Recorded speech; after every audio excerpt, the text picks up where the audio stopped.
Okay, so that's actually not true under my framework. Maybe I just didn't flesh out enough. So I'm going to value human subjects. I'm not going to value non-subjects. And I think that the fetus is a non-subject, and I'm sure that you disagree with that. Is it a human? Yeah. Okay, so why is it not a human subject? And that question by Jesus and Whatnot gets right to the heart of this debate. Dean agrees that a fetus is a human, but that being human alone doesn't guarantee moral status. So then, what does? Now, this is a classic dilemma when Christians debate secularists. Typically, their disagreement boils down to the fact that secularists usually believe in some sort of subjective morality. Now, this is problematic because it means they can't make objective moral prescriptions or make objective moral assessments about another person's behavior. This is because that other person could claim that their immoral behavior is actually moral according to their own subjective preference. However, this exchange will get a little bit more interesting than that. Would you say that it's wrong to have her maintain that pregnancy? Well, I would, but I'm not the one making the positive claim. Well, You're the well, one that made the positive but claim you're that she well. has an obligation to maintain that pregnancy. So in moral discussions, there actually does tend to be actually a burden on both parties because you can't really, unless you want to take an agnostic case like, hey, I don't know if this is right, you have to convince me. If you're saying it's wrong and I'm saying it's right, there is a burden on both people. And really all I'm getting at is I'm just hoping that you can provide me with, you can appeal to philosophers if you'd like, but just say, how do you know that things are wrong? Like, how are you going to say that this is a wrong thing that we're doing? What is your foundation? I understand that you think that the buzzwords are helping, but I would just like you to give a succinct, like, hey, this is how I know certain things are wrong. Okay. I mean, I feel like I've already answered this question a billion times over. I know if something is wrong and if it is constitutive of vice. I know that something is not wrong and rather good if it's constitutive of virtue. And as it relates to the complications within my meta-ethical commitments that I've already described to you, it's unclear on how what variant of realism I endorse determines the validity or the credence that we would grant between pro-choice and pro-life theories, and presumably any of the candidate views can accommodate for pro-life or pro-choice theories. I certainly am, but I would like to point out the circular reasoning. You just said that we know things are good because they are in accordance with virtue. We know that they're bad because they're in accordance with vice. That completely misunderstands what I'm asking. I'm saying, how are you determining what is virtue and what is vice? I agree that Aristotle, he lays out different virtues and different vices. Are you just going to say that Aristotle is now like your authority on good and bad? I'm asking where your epistemological and moral foundation is found. You can't just appeal to more morals to prove your morals. Dean says that good behavior is good because it corresponds to virtue, and bad behavior is bad because it corresponds to vice. Well, yeah, no shit. That's getting really close to begging the question there, Dean. And this is what Jesus and Whatnot is trying to get at. He's trying to understand what moral framework underpins Dean's understanding of what's good and what's bad. A, I told you that as a neo-Aristotelian, so I don't know why you're referring to Aristotle. Aristotle thought that you could determine virtues based upon looking at commendable leaders in Athens, right? Like, that's, Yeah, if you've ever read certainly. his work, the way that he determined what a virtue is was literally by walking around and looking at commendable leaders in Athens. Now, how would I determine what a virtue is? How would I determine what a vice is? Well, of course, it's just going to be constitutive to eudaimonia. But if you're asking me about my epistemological commitments, I'm a PC. I'm a phenomenal conservatist. No, I mean specifically moral. Specifically moral. Could you just? Okay, well, How are you coming to the that? term epistemological. Yeah, I'm sorry. Yourself? Shouldn't have done that. Just moral. Can you explain where you're deriving moral virtue and moral vice? Sure. Well, I mean, I think under like a Rand reading, something's a virtue based upon the fact in which it is literally required for sustained human survival. Like, Okay. basically, Well, we can work with that. That's we have great. nature, we have a nature, and we have a goal. Our goal is to live. I think in order to live, there are certain things that you have to do, and that's an undeniable fact. And Yeah. I think the only things in which you can do in order to live would be described as virtues. Okay, now we're cooking with gas, folks. Jesus and Whatnot finally gets an answer out of Dean, and to Dean's credit, it's actually something we can work with. He connects virtue to sustained human survival and vice to the detriment of human survival. But it's greater than just survival, of course. As Dean says, it's eudaimonic virtue ethics, which essentially means human flourishing. Humans have a particular nature, and virtue is what's conducive to flourishing given that nature. The big hairy butt lurking around the corner, though, is the is-ought dilemma. Dean has stated that certain behaviors promote human flourishing. From that, he derives the moral fact that we ought to promote human flourishing. And in doing that, he skips a step. Because under Dean's view, I could simply say, why do I have to care about human flourishing? What if my personal view of what flourishing is runs counter to your view of what human flourishing is, or your view of what human flourishing is, or society's view as a whole?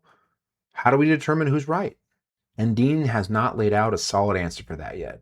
Answering right now. As to why you think that a pregnant 5-year-old girl has a moral obligation in order to maintain pregnancy. Yeah, so actually using what you just laid out, human survival, ultimately, like this Ayn understanding that you have, if you were to abort the child or kill the child in the womb, there would be less human survival. But if you did not, like you said in your explanation, the 5-year-old child would survive and the baby would survive if there is a delivery of this child. So that would actually lead to more human survival, which would be morally better under the framework that you just gave us.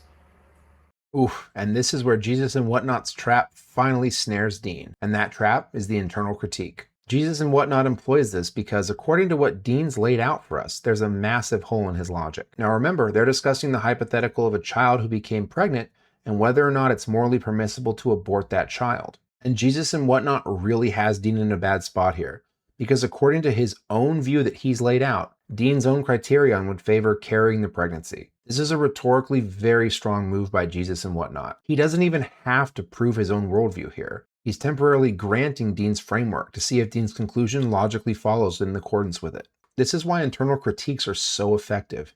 You're using your opponent's own worldview to expose a hole in their logic, which means there's nowhere for them to run without contradicting themselves.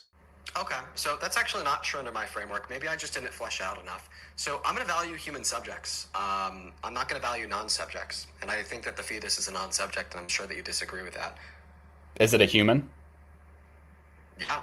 Okay, so why is it not a human subject? Because it does not meet the necessary criteria in order to be a subject. How is it not meeting those criteria? How is it not a human subject? If it's a human and it's the subject of what we're talking about, it's a human subject. Criteria in order to be a subject would be to possess the powers of intellect. Also, by the way, another reason why the last thing that you said is false is because non-subjects can't partake in virtue. Wait. like this is also wait. Hold on, Dean.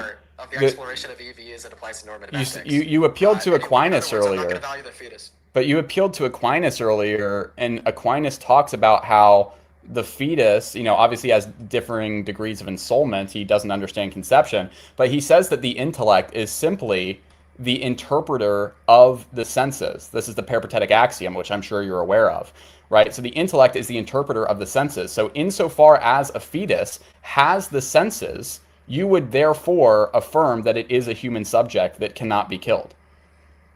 Okay, so I think that it gains the capacity for intellect at around 20 through 24 weeks. But that's not what Aquinas says. That's not how Aquinas argues. He says using the framework. So I'd like to clarify: if I committed myself to everything that Aquinas thinks, then I'd be a Catholic. But no. This is also Aristotle. It's really all of the people, the way that they define intellect. Aristotle said that ensoulment started at like 20. Agreed. We're not talking about ensoulment. We're talking about the intellect. I'm using your definition of intellect, or the definition that you appeared to appeal to. How do you define intellect then? Because everybody pretty much agrees it's the interpreter of senses. So we can understand intellect as broken down by a handful of examples. I would take an intellect to be things such as your sentience, things such as your ability to abstract, your ability to reason from proposition, your consciousness, so on and so forth. And I would say that the capacity for this intellect emerges at around 20 through 24 gestational weeks with the rise of particular developments in the structures of the brain concerning the thymocortical connection to the prefrontal cortex and a handful of other things. Now, I actually don't think it's the case that your reduction of what an intellect is down to the interpreter of the senses is too far off of this. I would just argue that the capacity for the interpretation of senses arises at around 20 through 24 gestational weeks. Now, wait, what do you mean the capacity arises? Capacity is a spectrum. Yeah, that's what we disagree on. It's the capacity part that we disagree on. So we've finally reached the most important claim that Dean's made in this entire debate. Dean identifies subjecthood as having intellectual capacity for things like reason, abstraction, sentience, and then of course the development of neurological structures in the brain between 20 and 24 weeks. Possession of those cognitive capacities is what determines moral status. But notice the subtle shift here. We've moved away from what the fetus is capable of doing to now determining what is morally allowable for people to do to it. And Dean, I'm going to need an argument connecting those two things, bub. Why should the moral value of an organism suddenly change when its brain has become sufficiently developed or sufficiently conscious? And when you focus in on consciousness, a lot of troubling examples start to pop up. You could look at sleeping adults, people in comas, folks under anesthesia, or even newborn babies. How would we assess consciousness and the ability for things like abstraction and reason with them? And then we, of course, have the very obvious example, people with cognitive and neurological disabilities. Under Dean's framework, how would his criterion entail moral status to people with cognitive disabilities since he's using cognitive function as a measuring stick? It's hard to not see parallels between that sort of thinking and the type of thinking that leads us down the eugenics rabbit hole. Last, let's revisit Dean's claims of 20 to 24 weeks as a scientific window for when consciousness begins. We're still missing the argument about why crossing that threshold changes the moral permissibility of killing an unborn baby. Dean has given us an answer as to when and how he believes moral subjecthood changes, but he hasn't explained why it changes. And ultimately, this is why Dean's answer falls short. That pregnancy in accordance with natural law per the claim that you made earlier. Yeah, so Dean, I'm not sure if you're aware, the conversation, I'm not going to let you run from this yet. The conversation that we just had was about whether or not this was a human subject, because you actually affirmed that if it is a human subject, then it would be against the moral framework that you laid out earlier. And you affirmed That's not true. that you can play it back, that's what you said, but we can bar that for a second. No, you just need to be a human subject in order to engage in normativity. But this doesn't mean that therefore you'd have an obligation to like provide your bodily resources to all other human subjects. Okay, we can agree on the interpretation of our conversation, but either way, you just affirmed through your explanation of what an intellect is, whether or not you want to make the distinction between active and passive, that even though there are, a limited capacity in which they are experienced in the senses, as long as there is interpretation of senses, then there is going to be some intellective form within this quote unquote embryo.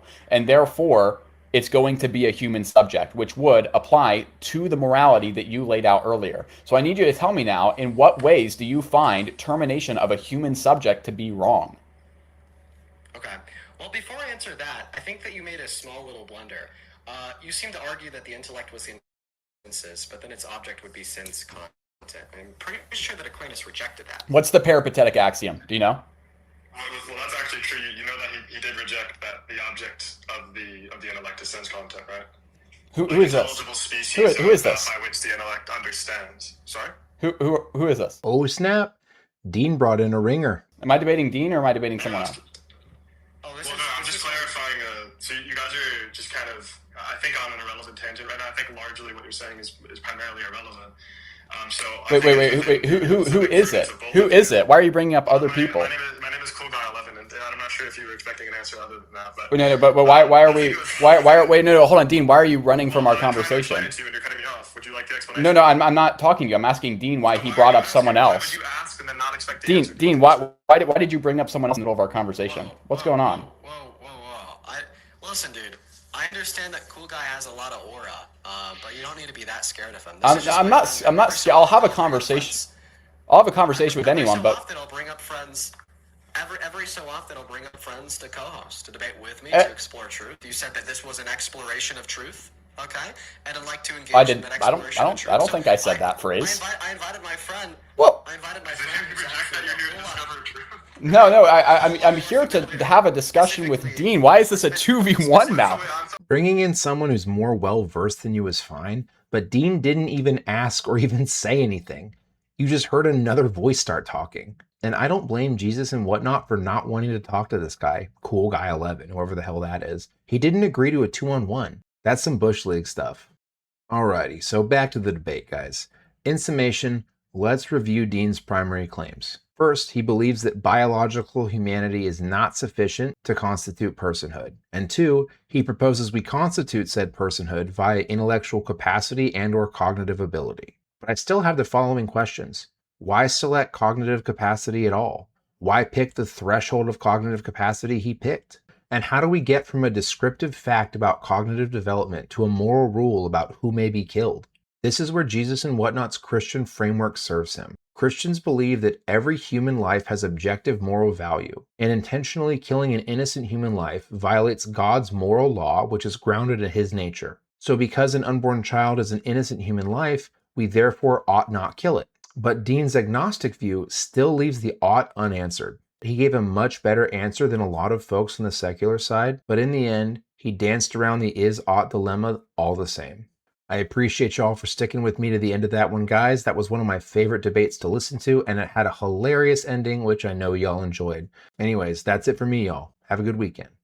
Are you looking for more content like this? Hit that subscribe button and check out the link on screen. Come on, you know you want to do it.